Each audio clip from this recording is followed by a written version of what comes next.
चलिए, good morning friend everyone. आज हम एक नया चैप्टर लेके आ चुके हैं जिनका नाम है वर्गों और आयतों की संख्या गिनना। इसमें क्या होता है, आप देख रहे होंगे इस टाइप के आपको आकृति दिया जाएगा और बताया जाता है, यानी पूछा जाएगा इसमें कितने वर्ग हैं। अब यहाँ पे वर्ग निकालना होगा, आयत निकालना होगा और केवल आयत निकालना होगा। केवल आयत कहने का अर्थ होता है जो इसमें देखिए वर्ग और आयत दोनों में क्या समानता है और क्या भिन्नता है। वर्ग एक ऐसी आकृति होती है जिसकी प्रत्येक भुजा आपस में बराबर होता है और आयत एक ऐसी आकृति होती है जिसका दो भुजा आपस में बराबर होता है। तो प्रत्येक वर्ग आयत हो सकता है, प्रत्येक वर्ग आयत हो सकता है, जबकि प्रत्येक आयत वर्ग नहीं हो सकता है। तो इसलिए आपको यहाँ ध्यान देना है जो वर्ग कितना है, आयत कितना है और केवल आयत कितना है। अब हम स्टार्ट करते हैं क्वेश्चन एग्जांपल नंबर फर्स्ट। इसमें आपको वर्ग निकालना है। तो यहाँ से देखिए ये एक वर्ग हो गया, फिर यहाँ से ये एक वर्ग हो गया, फिर यहाँ से एक वर्ग हो गया, यानी वर्गों की संख्या 3 हो गई।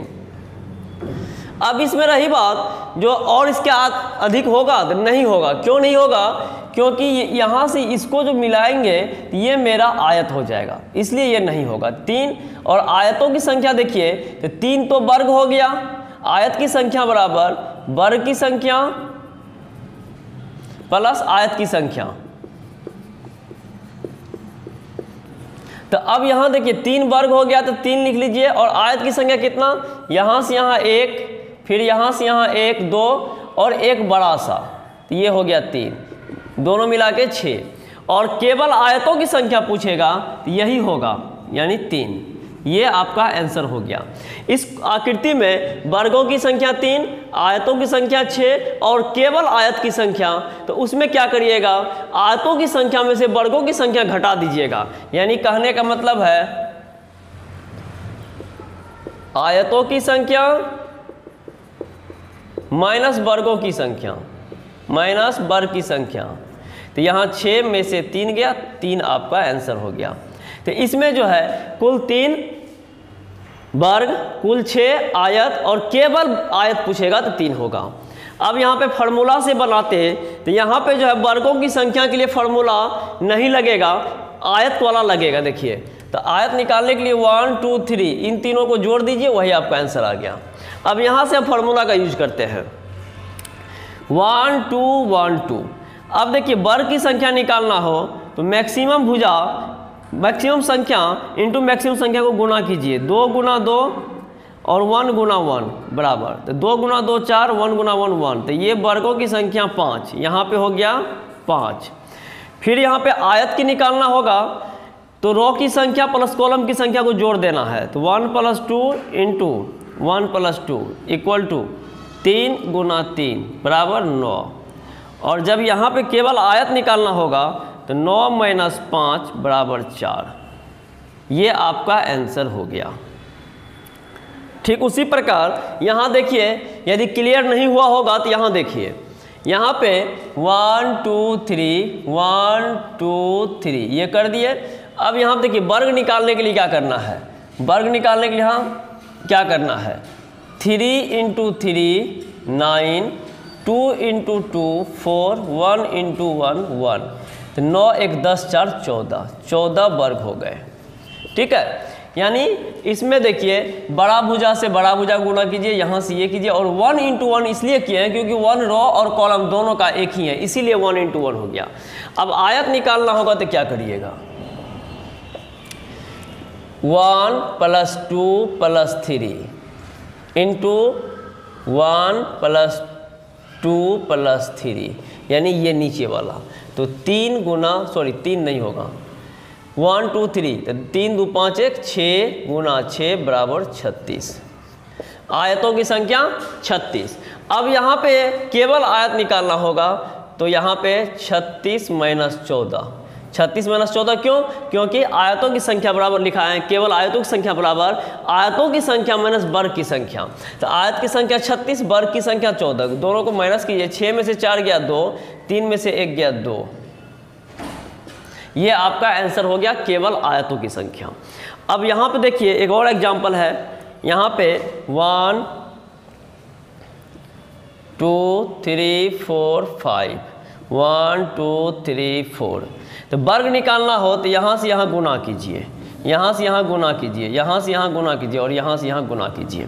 तो 5 गुना 4 20, 4 गुना 3 12, 3 गुना 2 6, 2 गुना 1 2। तो 12, देखिए 6 2 8 2 10 की 0 बच गया, 1 2 3 1 4, यानी वर्गों की संख्या 40। आयतों की संख्या निकालना होगा तो यहाँ से यहाँ तक को जोड़िए, यहाँ से यहाँ तक को जोड़िए और दोनों को गुना कर दीजिए। तो 5 4 9, 3 12, 13 14, 1 15, 4 3 7, 7 2 9, 1 10। तो 15 गुना 10, तो 15 गुना 10 का अर्थ हो गया 150। ठीक है, अब केवल आयत निकालना होगा तो 150 माइनस 40 बराबर 110। केवल आयत निकालना होगा तो 110। फिर एक और एग्जाम्पल है, इसमें देखिए 1 2 3 4 5 6, 1 2 3 4 5। अब यहाँ पे वर्ग निकालना है, तो वर्ग निकालना तो क्या करेंगे, सबसे बड़ा भुजा 6 है और इधर सबसे बड़ा भुजा 5 है, तो 6 गुना 5 30 हो गया। फिर 5 गुना 4 20 हो गया। फिर 4 है तो 5 है, 5 है तो 4 गुना 3 12, 3 गुना 2 6, 2 गुना 1 2। अब यहाँ पे 1 गुना 0 नहीं लेंगे क्योंकि 0 हो जाएगा, तो 0 हो जाएगा तो यहाँ लेने से कोई प्रभाव नहीं पड़ेगा, इसीलिए इसको नहीं लिखेंगे। अब सबको जोड़िए, 30 20 50, 50 12 62, 62 6 68, 68 2 70, यानी वर्गों की संख्या 70 हो गया। केवल आयत निकालना होगा, आयत निकालिए पहले। तो आयत निकालिएगा तो यहाँ से लेके यहाँ तक जोड़ना है, तो 1 + 2 + 3 + 4 + 5 + 6 इंटू 1 + 2 + 3 + 4 + 5।